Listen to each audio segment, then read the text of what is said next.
Hello everyone, my name is Tyler, and today we're going to be talking about evolution in our Evolution, Ecology, and Behavior section. Evolution is the change in heritable characteristics of populations over successive generations. These traits are heritable because they are passed from parent to offspring. Here's our lesson overview for this video. First, we're going to talk about evidence and theories of evolution. Next, we're going to talk about natural selection. And lastly, we're going to mention macroevolution and microevolution.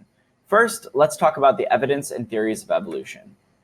Here's our subsection of this section. So first, we're going to talk about the evidence of evolution, and next, we're going to talk about important figures and theories.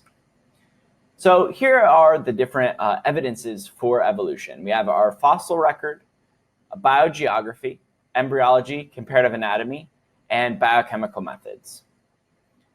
First, let's talk about fossils. So there are both ichnofossils